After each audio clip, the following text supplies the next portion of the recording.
This is a podcast about our lived experience, which unfortunately includes infant death and subsequent mental health struggles. Please take good care of yourself and only listen if this content feels safe for you right now. We'll still be here when you're ready. Hi, I'm Judith. And I'm Alina. We both lost babies to SIDS in winter 2021. In the throes of grief, I reached out to a stranger on the internet and our friendship was born. In the years since, we've been working hard to survive, rebuild, and navigate the continual challenges that have come our way, including divorce, Job loss, dating while bereaved, moving multiple times, health scares, pregnancy and parenting a living child, starting new jobs, and so much more. We are tired. Happily ever after is out of the question for us, but this podcast documents our journeys to happier ever after because we believe life after loss is worth living. So join us as we laugh, cry until we laugh. Welcome to As Long as I'm Living podcast. We're so glad you're here. Hi. Welcome to As Long as I'm Living podcast. I'm Alina Quinn's mom, if you remember who Judith, I am. Aiden's mom. And we're back from... Stop making so much background noise. Judith's over there like throwing crap on the floor. She's adjusting her microphone. Okay, I'm sitting. I'm not doing anything. I need to handcuff my hands. You are so chaotic. I love you so much. Okay, I'm ready. I'm listening. I'm putting my hands on my legs. No moving. Sit on your hands. Sitting on my hands. Okay. Hi. Welcome back, everyone. We are back and We're so back. happy to be back. It's been a long time. So I've been thinking about it. I think it's almost been 5 months. I know. I think it has been. We stopped. Our original plan was to take a break between Quinn's death anniversary and Aiden's death anniversary. Yeah. So we were going to do January 18th to March 4th, and then now it's May 3rd as we're recording this. So it's been a long time. And we have been recording some episodes. yes, but I haven't been editing any of those episodes. So I've got a lot of work ahead of me. I want to just give a little State of the Union. So we stopped the podcast. We took our original break because you were unwell, Judith. Then we continued the podcast break because I was unwell, and boy, was I unwell. Yes. And we have released an episode every single Monday since the inception of this podcast in November 2021. And I am not sure we're going to get back to that schedule right away.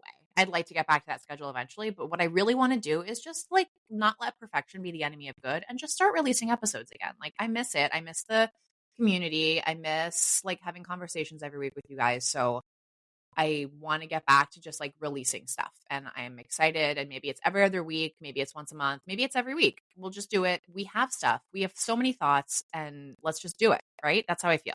Yes, and I feel like I don't want to pressure you. So whatever you want to do, I will do.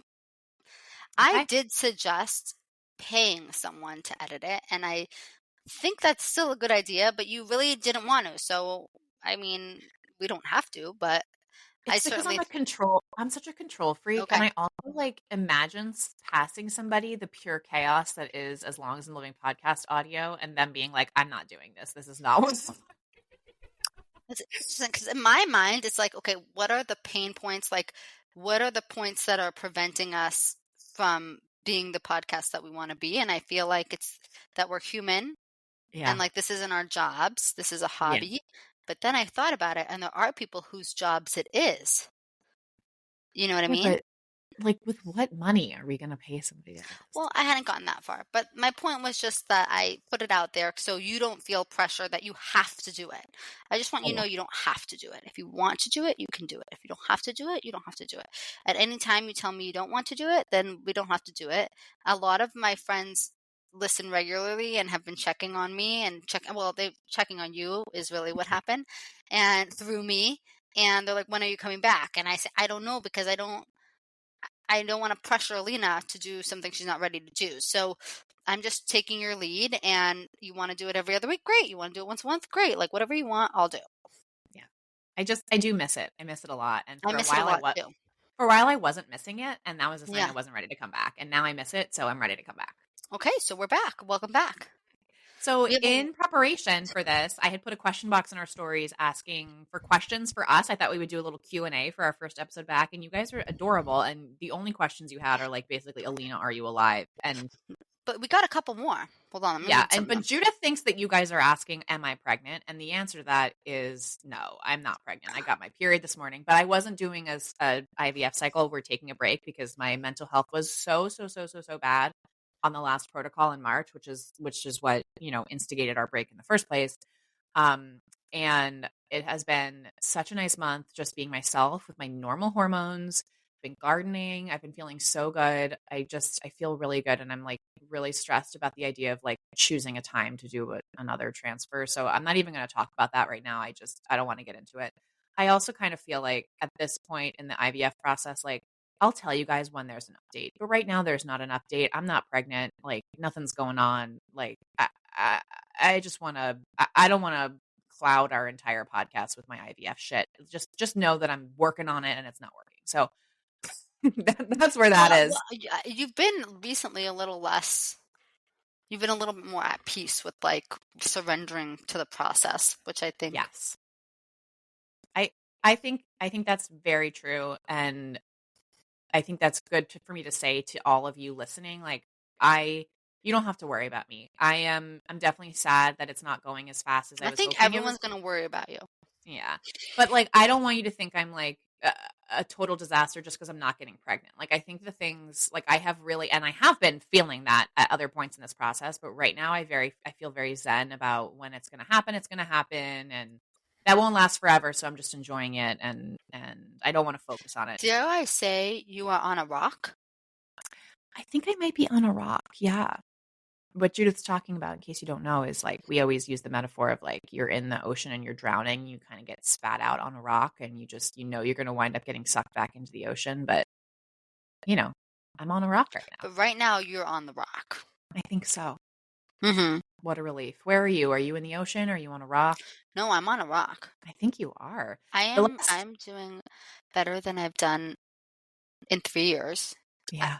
I feel like today, and I can only speak about today, I always said that for me, my dream was to have two employed adults, parents, and alive children. And today I have alive children, an alive child, and I have employed parents. Like me and my partner are both employed. And that is more than I've had in almost 4 years. Yeah, it's been a really long time. So I was actually going to say this early, like I was thinking about what I wanted to talk about on the podcast today, but one of the things I wanted to talk about is the quietness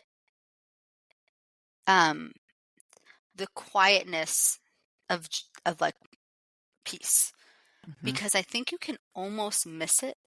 If I hadn't put this as like my dream come true scenario, I think I would have missed it. But because I had it clearly defined in my head of what success looked like to me, I'm able to acknowledge like, hey, I'm in it because this is what I hoped and dreamed for. Because here's what I've learned, okay? When you're in crisis, when you're in the water, it's very loud. The water is very loud. Everyone's like, I'm drowning, screaming, thrashing. When you're on the rock, it is so quiet and like it's almost eerie, but you can miss it because it's quiet. And so if you're wondering what peace and I think like joy after loss looks like and feels like, I'm trying to be like hyper present because I know these things are all temporary. So here's what it looks like and here's what it sounds like for me. I can only speak for myself. I wake up in the morning and I don't feel a crushing weight on my chest. Yes. And I'm able to like dream of summer vacations 3 months from now. And I'm able to decorate my home. Yes.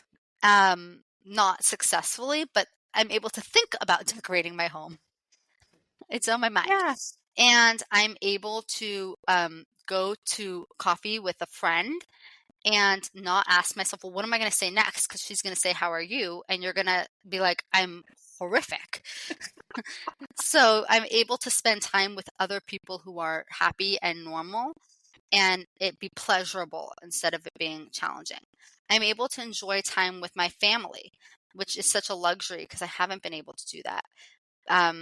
Just enjoy it for exactly what it is and not be hoping and wishing it was something else.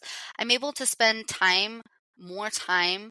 I don't want to say like doing monotonous, boring things and relaxing in them. It's hard to explain, but when you're financially insecure you're constantly tallying in your mind, how much is this? How much is that? What is this?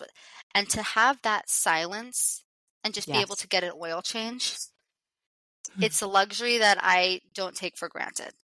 Yeah, I so agree with that. And I was in such bad shape for very recently for such a period of time that I think you're so right, Judith, that like when the quiet hits, you kind of, if you're not paying attention, you do miss it. Like when I just now wake up and then get out of bed because I'm not so fatigued, when I just have a free day on a Saturday and I'm like, ooh, I wonder what I'm going to do to spend my time on my free Saturday. As opposed to when I was mentally ill, I was like, oh, fuck, how am I going to fill all these hours before I can go to bed?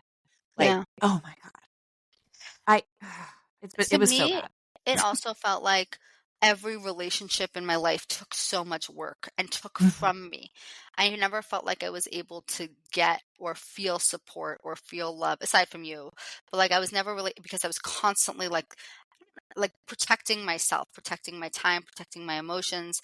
And I constantly had to be strong. There was never time for me to feel supported because I constantly was providing support to the people around me, whether that be like when I was pregnant with my daughter, like I had to constantly be functional to produce that and have that. I had to constantly and then I had to sustain, keep her alive. And then my husband went through a crisis for 2 years and I had to support him. And like, I was never able to feel guilt-free crying. It's like hard to explain out loud, but it just felt like now for the first time ever, I'm allowed to have a bad day. And there's something, unless you've been in crisis, you have no idea what a luxury it is to have a bad day and have people be like, oh, that sounds like a really bad day. Like, I'm sorry, because when you're in crisis, every day is a horrific day. Every day is a bad day, and you still have to soldier through. You don't get the chance of having like a bad day. A bad day implies you have good days. But the thing is though, when you have a bad day and good days, like it's so easy to miss it. That's what I'm saying, because the quiet is so subtle that it's so easy to miss it, to not be conscious of the fact that this is the dream that I had hoped for myself.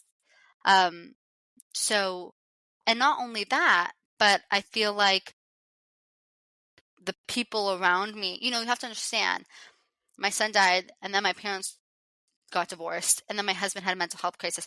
Everyone in my family system was in immediate crisis constantly. My dad, and you had a newborn and alive. And I had a newborn.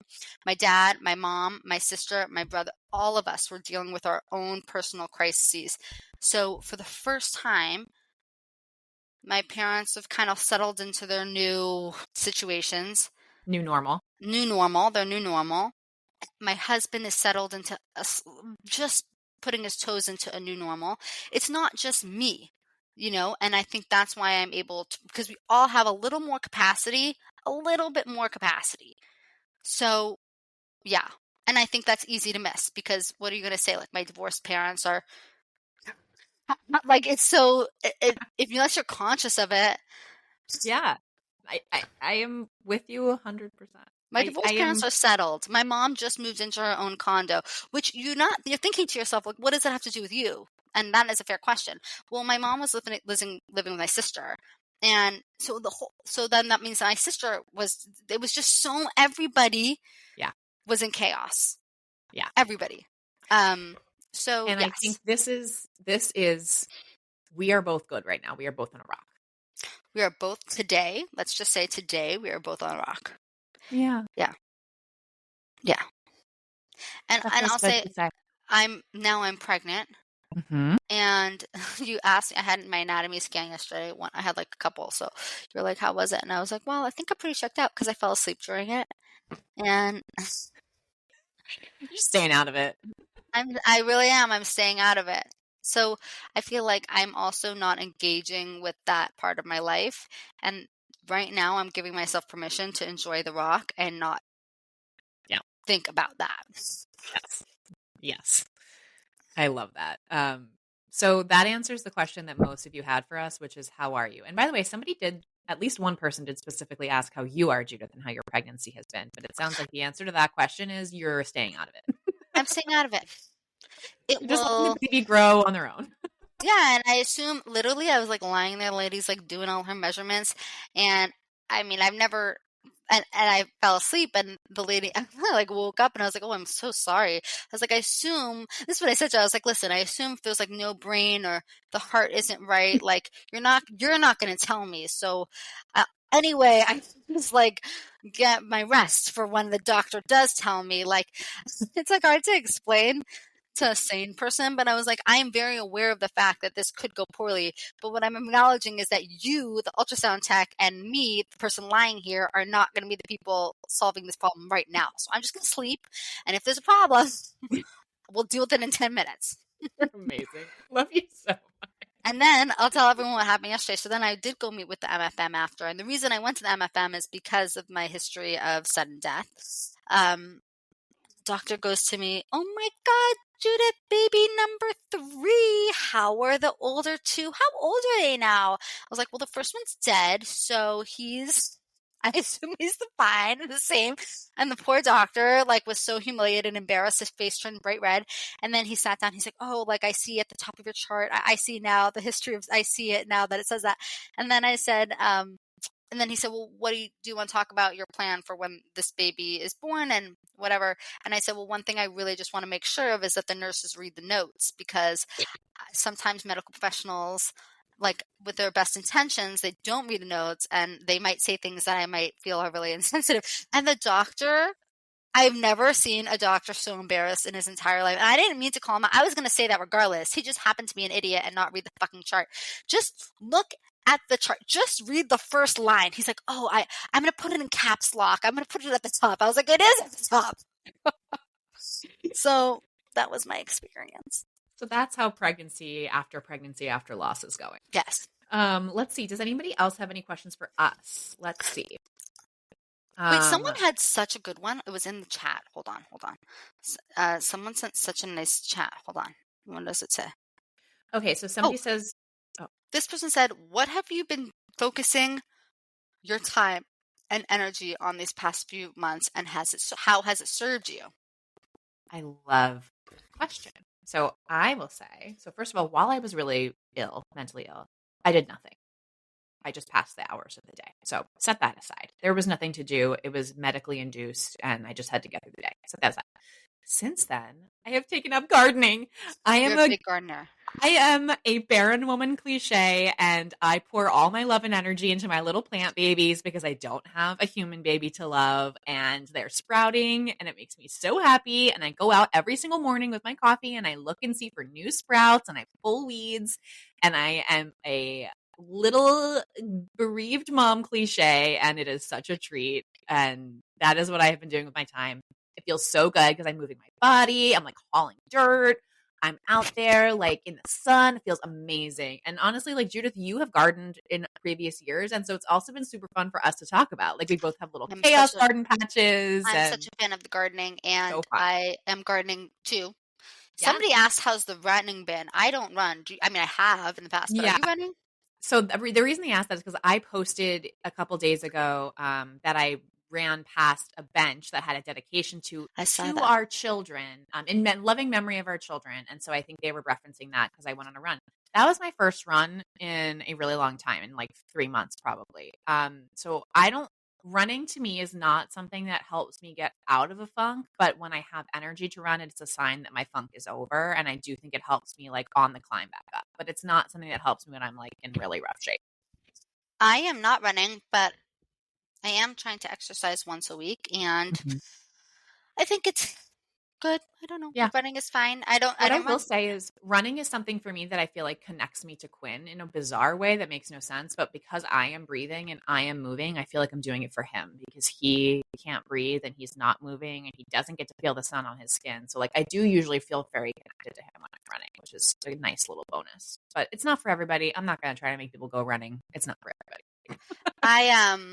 What else have we been doing? I've been traveling a lot. I've been traveling for work a lot. I pretty much traveled every other week from February through July 18th. I will be traveling every other week for work, for personal, for everything that I have going on. And so I've really been enjoying traveling. It always like sparks a little something in me to be in a new place. Yeah. So I've been enjoying that.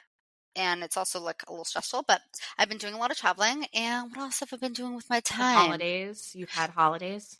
I've had a lot of holidays that I haven't been really doing so much good with, but I did them and they passed uneventfully this year. I had there's certain like prayers that you say on certain holidays for people who've passed, and some years I go, some years I don't go. This year I went, and I'm only sharing this for the people who maybe say Yisker, but I'll just say that this year I went and I did not participate in any of the prayer services because I find that really triggering, but I read a magazine in the back. And I did not engage until it was time to say the Yisker prayer. Then I said it and I left immediately. And that felt really good. Like, that's how I wanted to do it. I did not want to cry and I did not want to be a part of the communal prayer. I just wanted to go do my thing and leave. And maybe You it was did it rude, the way but you needed to do it. I did it the way that I needed to do. I love it. Anything All right. else? Another question. Somebody says, what do you do with the people who just don't get that, yes, you're still sad? And I will just say, I think I don't interact with those people anymore. What do I do with the people who say, who don't I get almost it? think like my answer to that question is either I write them off entirely and like kick them out of my life fully, or the ones that I can't kick out for various reasons, I think I almost lean into the awkwardness of if they are going to ignore it, I am going to talk about it more or like just be very matter of fact about it and relish their uncomfortableness with it because it's not my discomfort, it's their discomfort. Yeah. And I think it doesn't stop me from being sad or talking about my grief. If anything, it like motivates me to do it even more to normalize it for those lunatics. I'll say here's another thing. I think that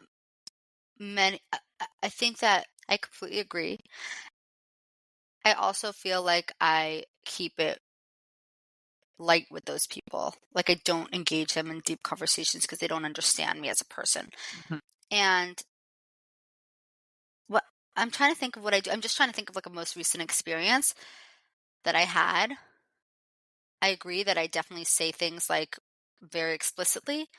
I feel like I'll say like, oh, that date doesn't work for me because it's my son's death anniversary. Oh, that will be a hard day because like that's, whatever. I'll just like really just say it. Yeah, I say it a lot. I'll say it never goes away.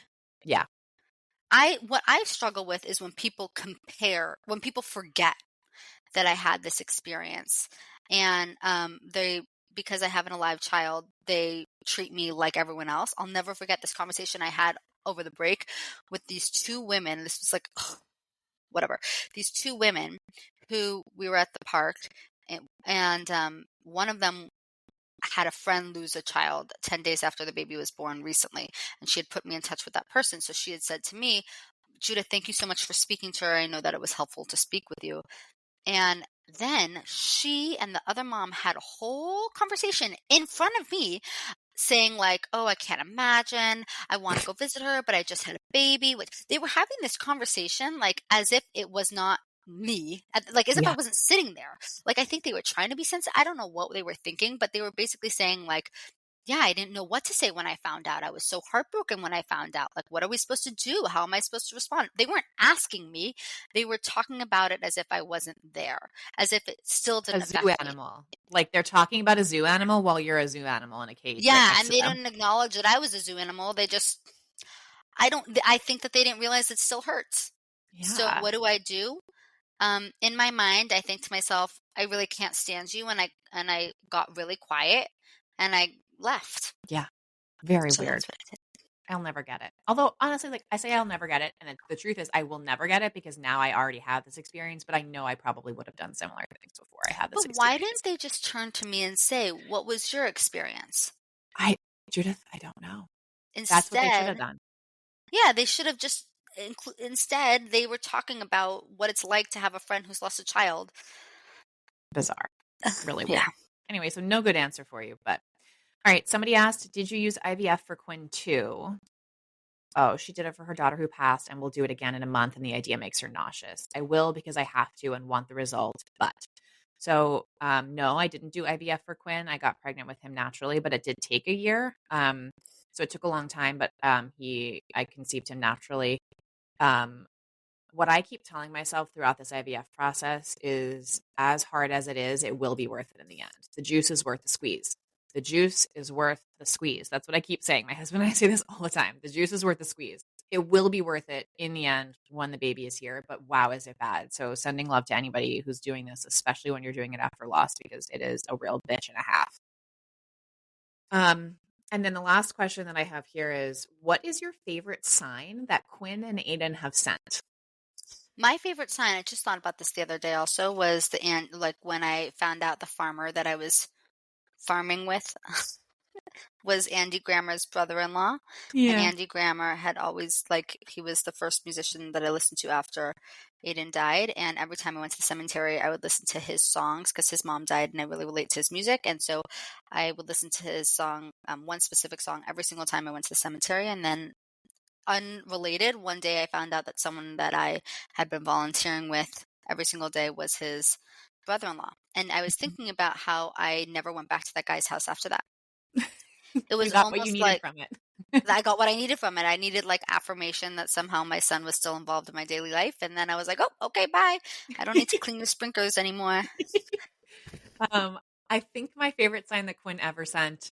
So I was on a date with my now husband, and it was the date where we agreed to formally be boyfriend and girlfriend. And it felt like a big deal because he was my first boyfriend since my marriage ended, and he wound up being my last boyfriend too, because whatever. But we agreed to be formally boyfriend and girlfriend, and we left his apartment and we walked into town for a date. And on our way into town, in a city, this is in a city, there was a barred owl sitting on the bike rack 4 feet from us, just sitting there, this beautiful owl. And the owl was staring at us, and I was like, oh, an owl, how nice. And then we walked into the restaurant and we were sitting there, and I turned to my husband and I said, oh my God, I feel like I just missed the fact that there was an owl there, and owls are an animal that I associate with my son. And he was like, oh, that's so crazy. I wonder if it was he was kind of joking because he doesn't get it. But he was like, oh, I wonder if it was him. And I was like, yeah, that was so crazy. And then we walked out and the owl was still freaking there, you guys. Quinn was waiting for me to realize it was him, and then it flew away. I was like, that's so funny. Wait, I thought of another sign that I also love. Remember that another favorite was the Coach bag, because it just made me laugh so hard when I went on Aiden's birthday. I found a TikTok where people were rehabbing Coach bags, and I thought, oh, I'm just gonna go to a Goodwill and find a Coach bag, and obviously I didn't. And then just as I was about to check out, I went to a random cart and threw some things in there, and at the bottom of someone else's cart was this little Coach bag, which I didn't buy because it wasn't the leather kind that I was going to be rehabbing, which I still haven't done. I don't know why I don't even have a leather brush. I don't know anything about leather.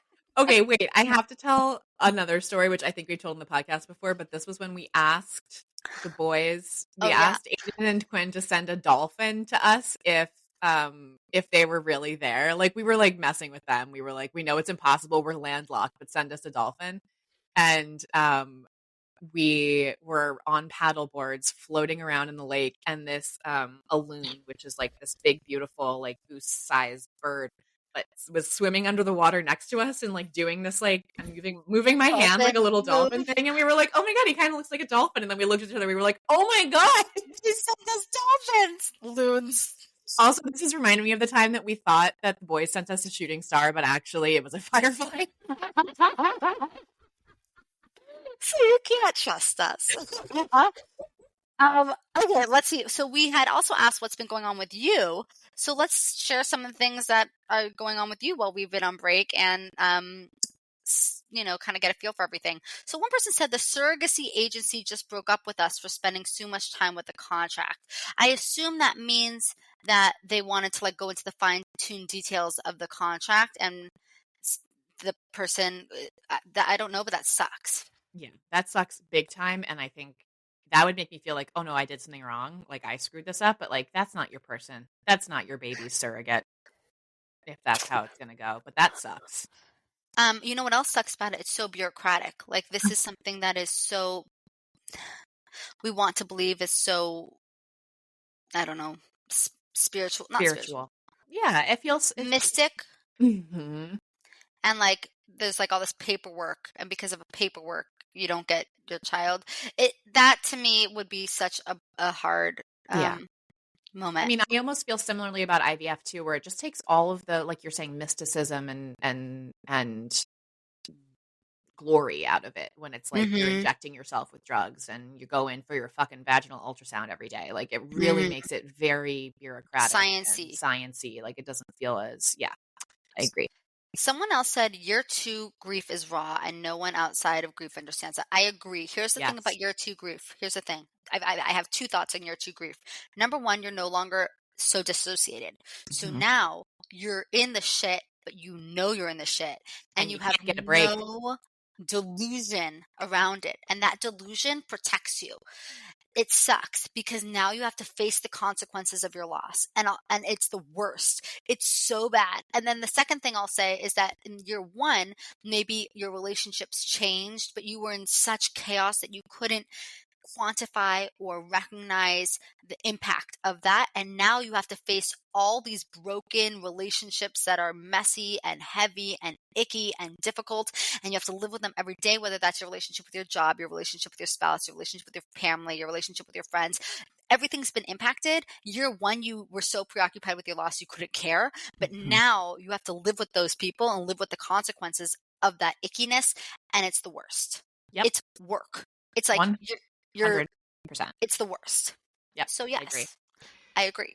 Somebody says, found out I'm pregnant and feeling anxious as fuck. Fucking pregnancy after loss, I tell you. Yeah, I don't know, but I have seen it. So for that, I would recommend completely removing yourself. Just stay out of it. Just stay out of it. Take your head and cut it off from the rest of your body. Oh, we have another person moving forward with surrogacy after loss. Wow. I wonder how many people, I feel like I've heard so many stories recently of people doing surrogacy. I think it's for becoming various more reasons. common. Yeah. Someone says, oh my God, I'm a mess. Welcome back. Someone says, it's been a shit show. It says, an experienced another loss and dealing with a crazy ex while chasing a toddler. Okay, that sounds very hard. Over a year and a half from stillbirth, and recently had someone reach out because their friend had one. And then 20 minutes later, another friend reached out saying their friend had one. Okay, and then it says the heaviest day, but grateful to have resources to share, including a few of your episodes. Thank you so much for sharing that. What I'll say is, from my experience, I have noticed that losses come in groups. I don't know why it is. I don't understand it. Maybe I'm crazy. I don't know. But there was a few people I know who had their loss of SIDS 7 years ago. Then I knew no one for a big chunk. Like there was a gap. And then there was me and someone I know personally from my world that had our losses 3 months apart. So I don't know why this is, but I feel like they come in groups. Alina, am I crazy? Do you think that's crazy? I mean, I think it's probably objectively not true, but I agree that it feels true. My mom always used to say deaths come in threes. Now, my mom, take what you will from that, but I think the point is that it definitely feels that way. Yeah, I agree. This next one I hate. Yeah. So this one I actually reached out to her because I was so... By the way, I don't hate that she sent it to us. I hate that it happened. They had a second child die due to something completely unrelated from the first child who died, which is obviously our greatest fear and terrifying and so devastating. And I'm so sorry to this person. She says, and this person completely said, and irreparably shattered. And I want to say that yes, you are. Yeah. You are. You are completely and irreparably shattered. Rightly so. You will not ever be that person that you were again, and you were never the person you were before that. And the person that you will be as you heal with this will be devastated forever. Yeah. Maybe not always, not every single moment, but I think we just need to acknowledge the tragedy and say, like, you are everybody's worst nightmare and a group of people who are already living everyone's worst nightmare. Yeah. And I'm so sorry. Somebody just went back to work, new role, new school. It's a lot and nobody gets it. Oh my God. It so is. Both Judith and I have started new jobs since our sons died. And it's really hard to like get to know a new group of people, a new routine, have to explain your loss and figure out who the right people are to tell and get the, accommodations you need for days that are hard in a new place. Like when they don't already have a sense of you and your work, like it's really fucking hard and it sucks. Yes.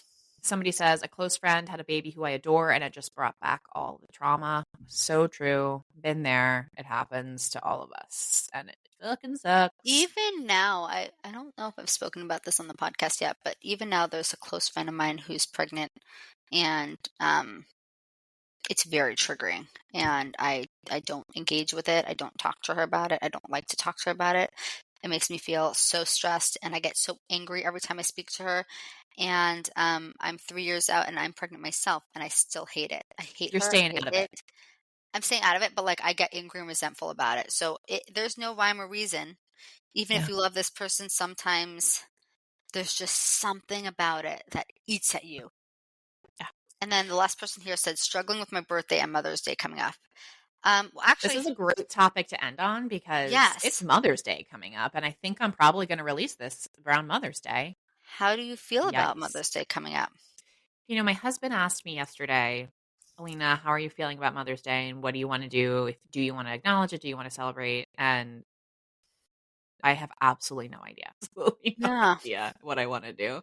It almost feels like, to me at this moment in time, it just feels like an obligation. Like like a day I have to get through that everybody feels like it's supposed to be joyful and it's just like not joyful. I've never had a happy Mother's Day. So like it just feels like an obligation and I don't want the people in my life to not recognize me on that day, but I also don't want to talk about that day at all as it's happening. And that's a very, I'm like asking them to thread a needle in a completely unreasonable way. And I don't know how to help anybody with that because I don't know. That's just how I feel. Yeah. My daughter was born in April and my husband 2 years ago. 2 years ago. Mm-hmm. And my husband went into, I don't know what to call it. What would you call it? My husband. Mental breakdown? He right when she was born, like the week before she was born. So that Mother's Day, it was not acknowledged it was not acknowledged because he was so preoccupied with his own challenges. Last year's Mother's Day was not acknowledged because he was still going through a difficult time. So this Mother's Day, I asked for a card both those Mother's Days, but there were other challenges that were being dealt with. So once again, I have now asked my 3rd year in a row for a card. The first year I did get flowers, which I appreciated greatly, but the only thing I want, and I don't know why I want this, is I really want a card. Yeah. That's it.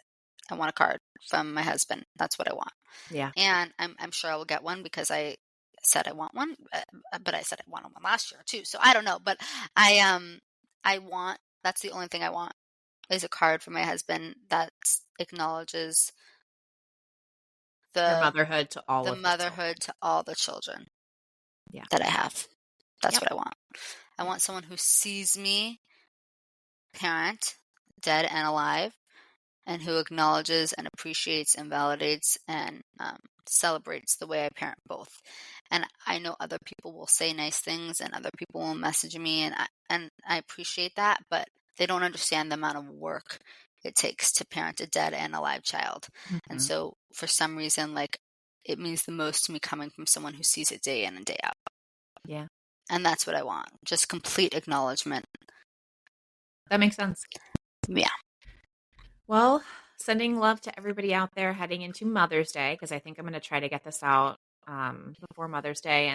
And one last thing I want to acknowledge too is we've typically done a TFMR Awareness Day episode, but we just didn't get our acts together to do that this year. But we do have an idea for a TFMR specific episode that we'd like to report upcoming with a guest.